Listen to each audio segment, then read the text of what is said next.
AC ఆపినా గది చల్లగా ఉండాలా? ఈ సింపుల్ చిట్కా పాటిస్తే కరెంట్ బిల్లు సగానికి సగం తగ్గుతుంది. చాలా మంది ఏసీ ఆన్ చేయగానే గది త్వరగా చల్లబడాలని 16 లేదా 18 డిగ్రీల్లో పెడతారు.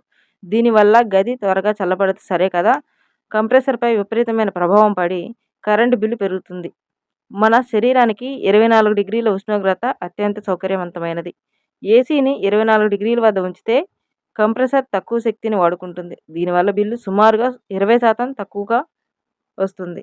మీరు ఏసీని 15 నిమిషాలు వేసి ఆపేస్తే గాలి మాత్రమే చల్లబడుతుంది. కానీ గదిలోని గోడలు, ఫర్నిచర్, బెడ్ వంటివి వేడిగానే ఉంటాయి. ఏసీ ఆపగానే ఈ వస్తువుల నుండి వెలువడే వేడి గదిని మళ్ళీ వేడెక్కిస్తుంది.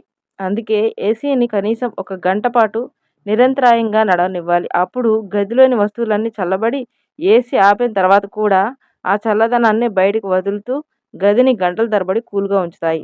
గదిలో చల్లదనం నిలవకపోవడానికి ప్రధాన కారణం ఎయిర్ రిలీజ్.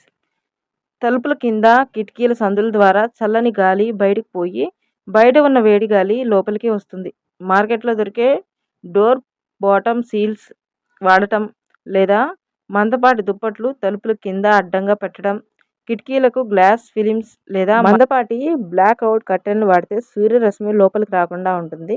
లోపల ఉన్న చల్లదనం బయటికి వెళ్లకుండా ఏసీ నడుస్తున్నప్పుడు సీలింగ్ ఫ్యాన్ను తక్కువ వేగంతో వాడటం వల్ల ఏసీ నుంచి వచ్చే చల్లగాలి గది మూలమూలకు చేరుతుంది.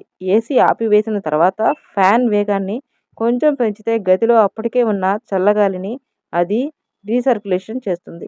దీనివల్ల ఏసీ ఆపిన తర్వాత కూడా మరో 1-2 గంటల పాటు ఏసీ అవసరం లేకుండానే హాయిగా నిద్రపోవచ్చు. నెలకి 2 సార్లు ఏసీ ఫిల్టర్లను మీరు తీసి నీటితో శుభ్రం చేయండి.